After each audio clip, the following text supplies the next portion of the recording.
Благодарам.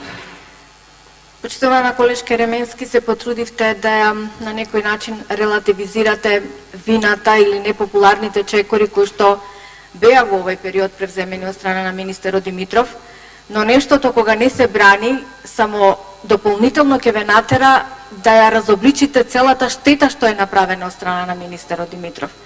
Наврливте неколку неуспешни поенти, сакајќи да амнестирате нешто што не се амнестира или уште подобро кажано, што не смее да се амнестира. Прво ја потенциравте улогата на министерот во градењето на меѓународниот кредибилитет, европските перспективи и имиджот, и тука направивте еден лапсус.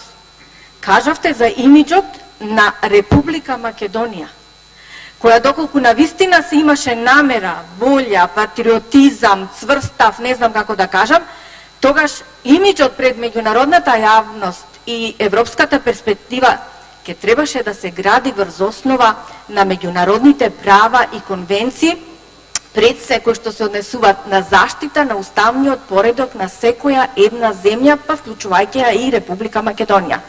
Требаше цврсто да се обстои во овај период и на заклетвата пред се кој што овај министер, заедно со останатите министри и премиерот Заев, пред нас пратениците во Собранието на Република Македонија и пред македонската и меѓународната јавност, цврсто истакнаа дека ќе го штитат уставот и уставниот поредок, но меѓутоа на Република Македонија.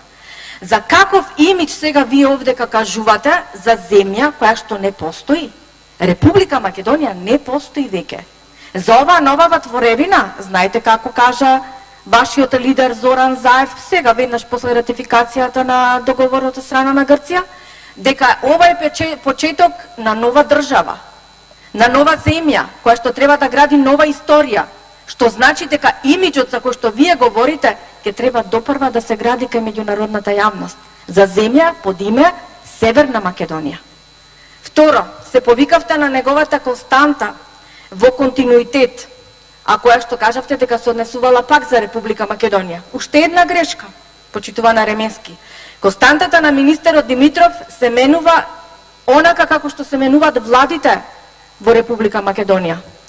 Додека ако во еден период од претходната влада ставот или константата на Димитров беше во насока патриотска, да кажам, во заштита на уставот, идентитетот, јазикот, културата, да не набројувам, тој истиот Димитров, константата во ова влада е сосема на друга страна.